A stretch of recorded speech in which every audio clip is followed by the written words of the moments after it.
a couple of months ago. This guy has his late 20s, married, 2 kids. He is paying over 50% of his income back in student loans. All right, and on and on and on. I can tell you a dozen stories that are unbelievable. What's the point? The point is people should not be punished for decades paying off very high levels of student debt. What we will do is give people the opportunity to refinance that debt at the lowest interest rates they can find.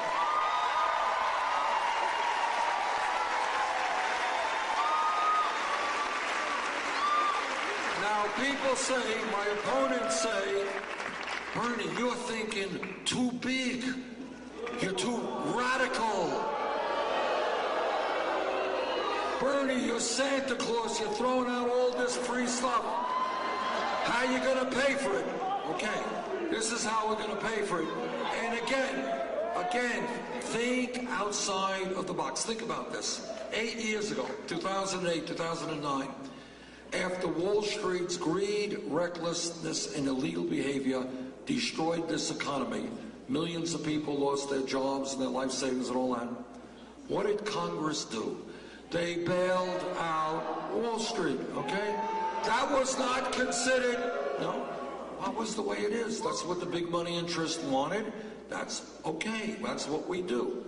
But somehow, if I talk about saying that we're going to have a tax on Wall Street speculation,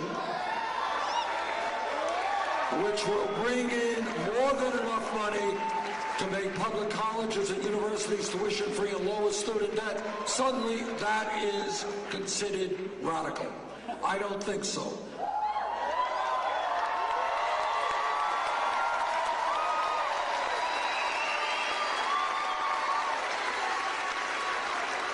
The American people bailed out Wall Street.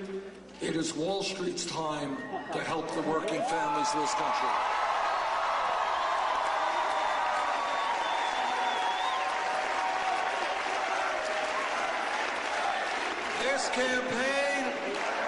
This campaign is listening to our brothers and sisters in the Latino community.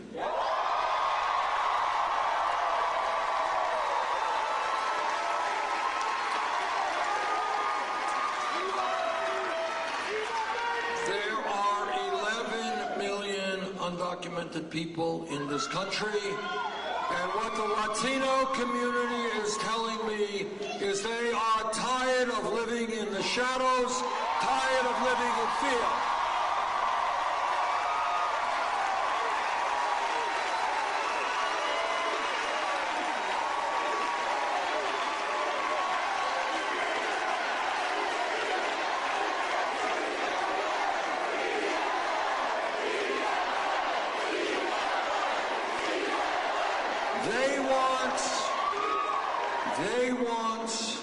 I want comprehensive immigration reform and a path towards citizenship.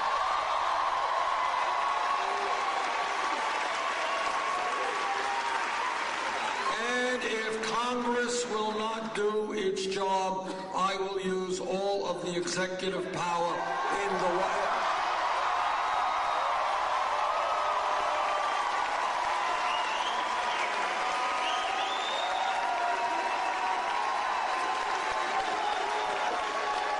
The job of real immigration reform, and I speak as somebody who is the son of an immigrant, so I know a little bit about this, but the job of real immigration reform is to unite families, not divide families.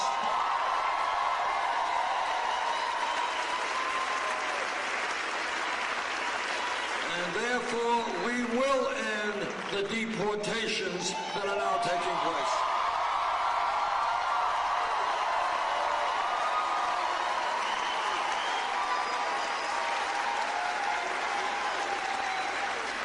This campaign is listening to our brothers and sisters in the African American community.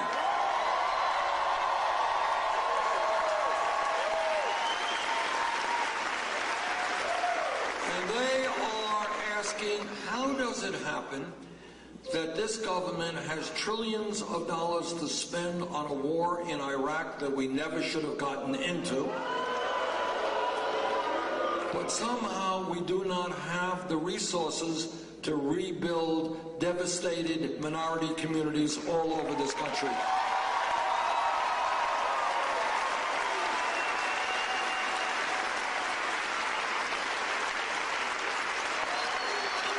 Just before I came up, we had a small meeting backstage, and a gentleman reminded me of something which I had forgotten about. I was in Baltimore, Maryland, a number of months ago, and I was in the community where Freddie Gray was killed.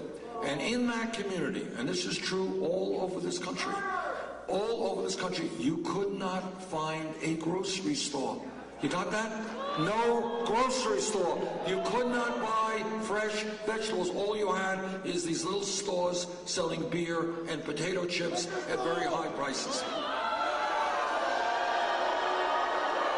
In that community, and similarly all over this country, you could not go to a bank and cash a check because there were no banks in that community.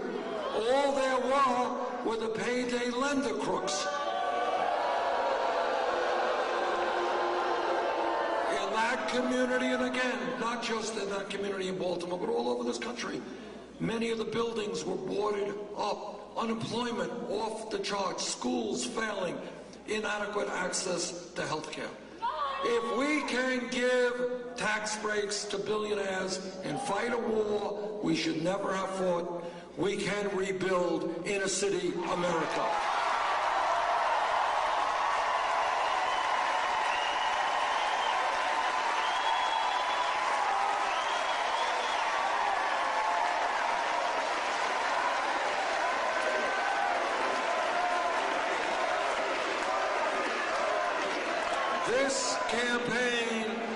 This campaign is listening to our brothers and sisters in the Native American community.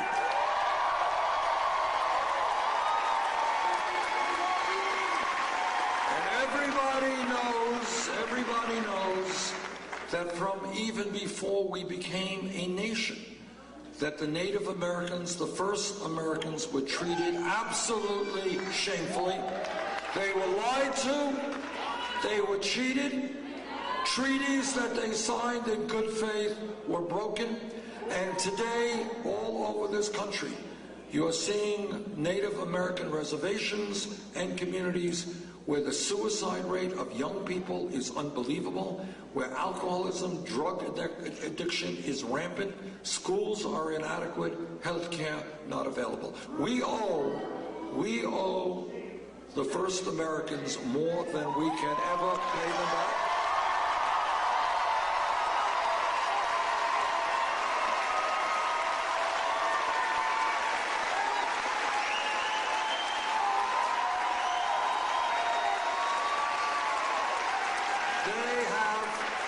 They have had a huge impact on the quality, the best aspects of our culture, and they, more than any people, have taught us that we have got to live with nature, not against nature.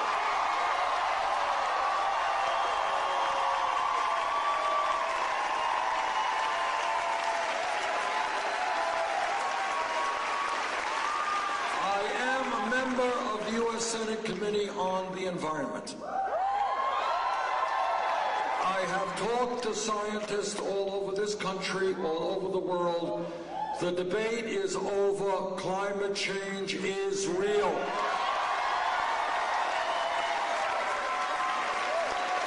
And it is caused by human activity, and it is already causing devastating problems in our country. You are experiencing it here in California and all over the world. Now, what the scientists also tell us, and this is scary stuff, is if we do not get our act together now, if we do not act aggressively now in transforming our energy system away from fossil fuel, the troubles we have today will only get much, much worse in the coming years.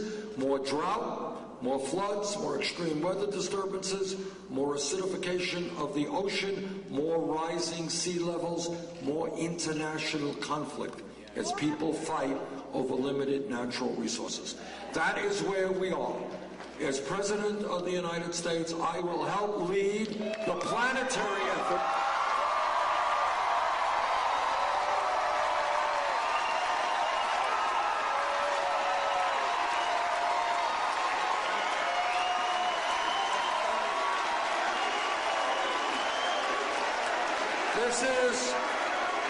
This is not just an American issue, it is a global issue. We have got to take on the fossil fuel industry, transform our energy system.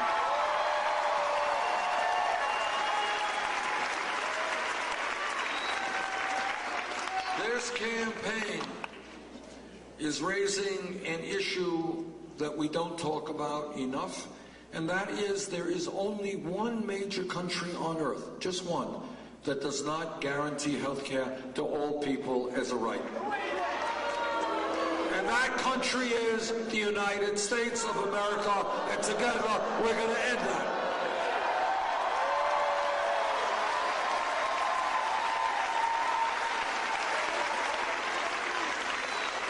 Now, I have been attacked.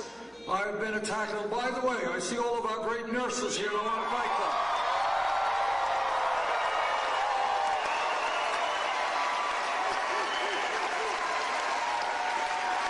And I'll tell you why I want to thank them. I want to thank them not only for the work they do every day in helping us when we're sick, delivering our babies, taking care of us when we are old, but I want to thank these guys not only for supporting my campaign, but I want to thank them for taking their job so seriously that they understand they cannot do the job they want to do when so many of our people remain uninsured, underinsured, or can't afford the medicine they need.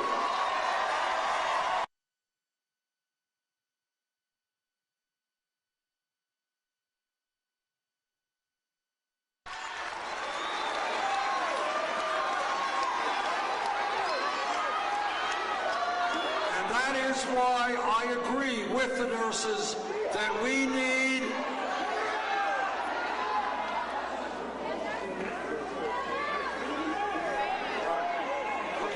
a medical tech up there. Okay.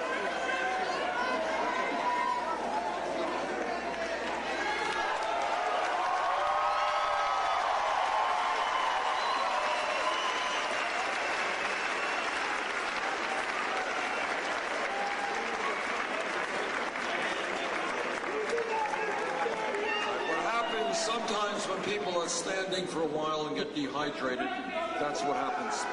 But it's...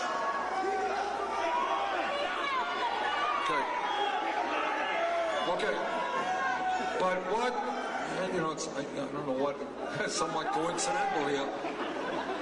But I have been criticized for saying this, so therefore I will say it again. And I know I speak for my brothers and sisters in the nursing community. We believe that health care is a right of all people, not a privilege.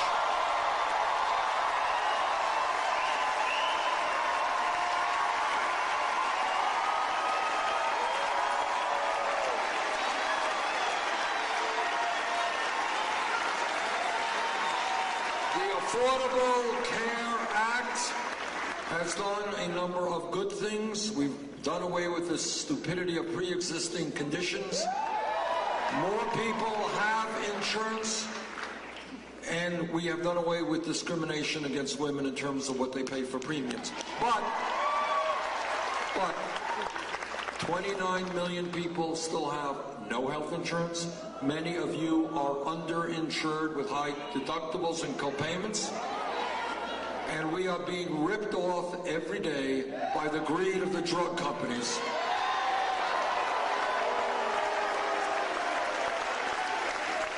And that is why, we are going to pass a Medicare for all single-payer program.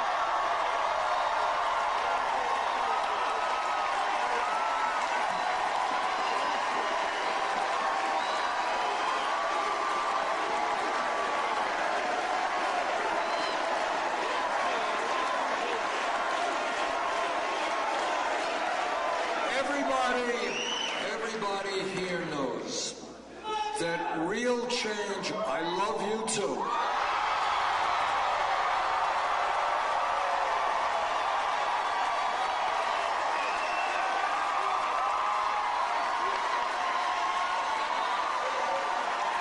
All of you give me the strength to keep going every day, and I thank you for that.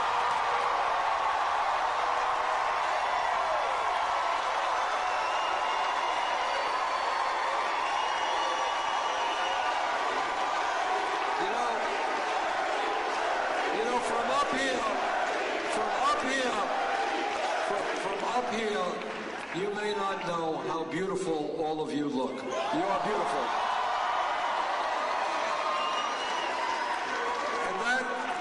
And that leads me to something, that's very important, and that is that all of you know that real change never occurs from the top on down. It always occurs from the bottom on up.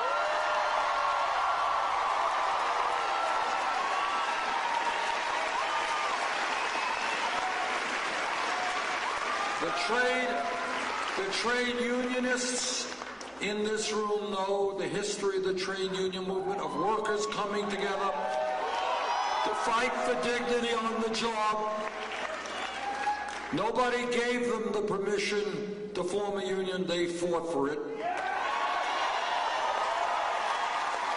Everybody here who knows the history of the civil rights movement knows that millions of African Americans and their allies made it very clear, struggled, went to jail, sometimes died, in order to make sure that everybody knew that racism and bigotry and segregation were not what this country was about.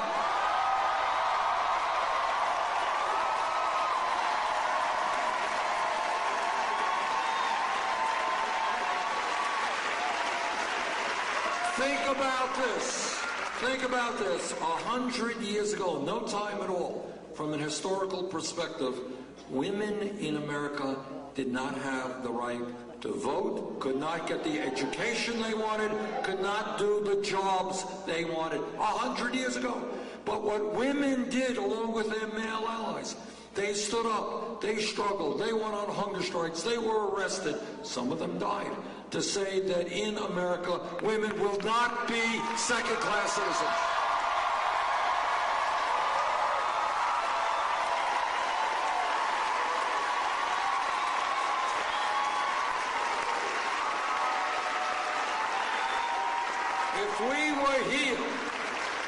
If we were here a mere 6 or 7 years ago, no time at all, and somebody jumps up and says, you know, Bernie, the $7.25 an hour minimum wage is a starvation wage. I think we should raise it to, say, $15 an hour. Now, what would happen, the person next to them would say, $15 an hour? You're nuts. That's double the minimum wage. Nobody will go for that. You're too radical. You're crazy. Well, you know what happened? Workers in the fast food industry, McDonald's and Burger King and Wendy's, they went out on strike.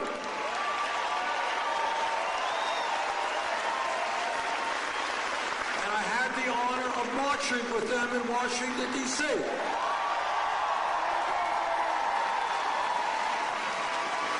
And then the word got out. And people began thinking about it and say, yeah, these guys are right, 7 1/4, you can't make it. And then Seattle, $15. San Francisco, Los Angeles, $15. Oregon, $15. California, $15.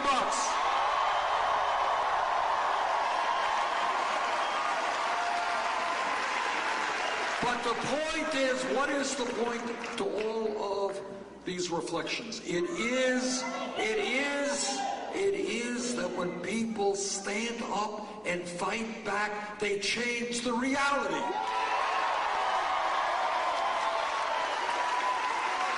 What was a crazy idea 7 years ago of $15 an hour is now being passed by states and cities all over America. And together, we are going to pass it nationally.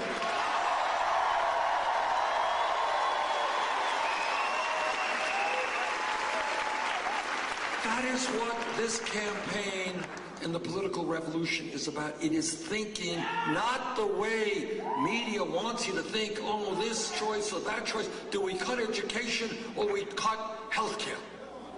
Do we give $100 billion in tax breaks to the rich or $200 billion? That's the debate. That is not the debate that we accept.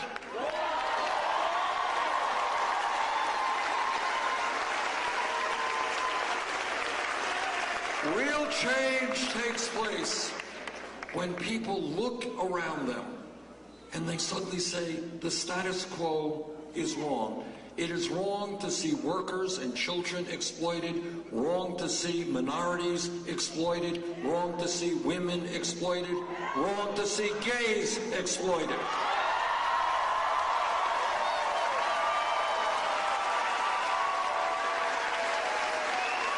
I want you to think about that. If we were here 10 years ago and somebody jumps up and says, you know, I think in 2015 gay marriage will be legal in every state in this country, nobody would have believed him. You're crazy.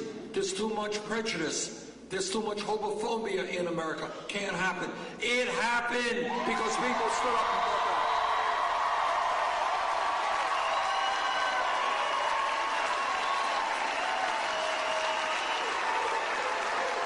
And that is where we are at this moment in American history. Millions of people from coast to coast, they're looking around and they're saying, why is it that we have grotesque levels of income and wealth inequality? Why do people have to work 2 or 3 jobs to take care of their families? Why are we the only major country on earth that doesn't guarantee health care or paid family and medical leave to all of our people? Why are there communities around this country that are falling apart, where children don't get a decent education, don't have access to health care, where unemployment is off the charts? Why? Why do we have to accept it? And the answer is, when we stand together and we do not allow the Donald Trumps of the world to divide us up,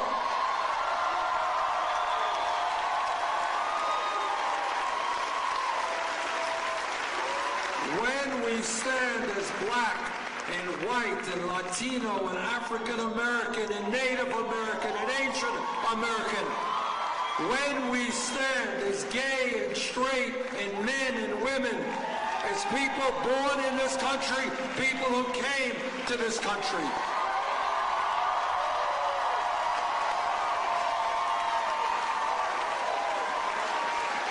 when we stand together and are prepared to have a vision and are prepared to fight, there is nothing we cannot accomplish.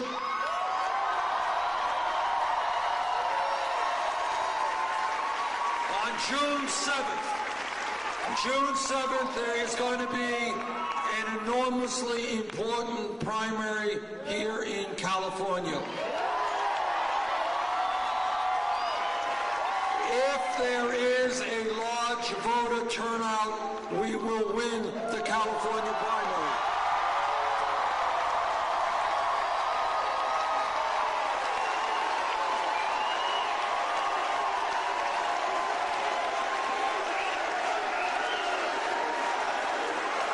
If we win the California primary with a decent vote, we're going together to the White House.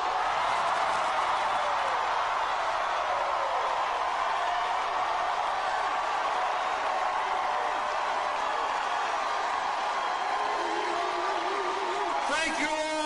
very much.